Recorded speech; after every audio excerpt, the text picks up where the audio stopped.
నమస్తే, welcome to మామిన్ kitchen. ఈరోజు rice వచ్చేసి ఆలూ పులావ్ అండి. చాలా బాగుంటుంది. వెజిటేబుల్స్ లేని టైంలో ఇలా చేసుకోండి, చాలా ఎమ్మీగా ఉంటుంది. రైతాతోటి కానీ పెరుగుతోని కానీ తినొచ్చు, బాగుంటుంది. దీనికి కావాల్సిన పదార్థాలు వచ్చేసి ఓల్ గరం మసాలా, కచ్చా పచ్చగా దంచి పెట్టుకున్న వెల్లుల్లి, పుదీనా, కరివేపాకు, ఉల్లిపాయ ముక్కలు, పచ్చిమిరపకాయ ముక్కలు, టమాటాలు, ఆలుగడ్డ, ఇది వచ్చేసి గరం మసాలా అండ్ అల్లం వెల్లుల్లి పేస్ట్. ఇప్పుడు స్టవ్ ఆన్ చేసి బాండి పెట్టి ఆయిల్ వేడెక్కిన తర్వాత దీంట్లోకి ఓల్ గరం మసాలా వేసుకోవాలి.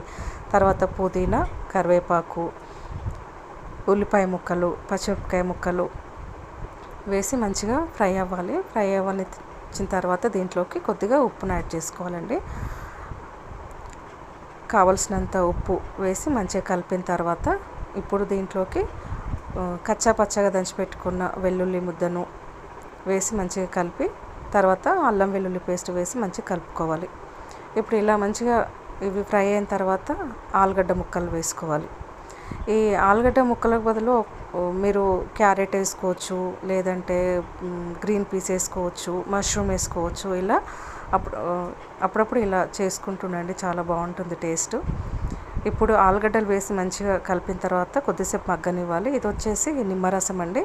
నిమ్మరసం దీంట్లోకి వేసుకోవడానికి నేనైతే ఇలా స్టోర్ చేసి పెట్టుకుంటాను. ఇప్పుడు మూతను తీసి చూద్దాం. ఆలుగడ్డలు మంచిగా ఫ్రై అయినాయి. ఆలుగడ్డలు ఎక్కువ ఫ్రై అవ్వనివ్వద్దండి.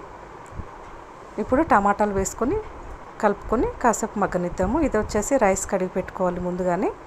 ఇక్కడ వచ్చేసి గరం మసాలా వేసి మంచిగా కలుపుకోవాలి. గరం మసాలా మంచిగా వేసి కలుపుకున్న తర్వాత ఇప్పుడు దీంట్లోకి నిమ్మరసం వేసుకోవాలి.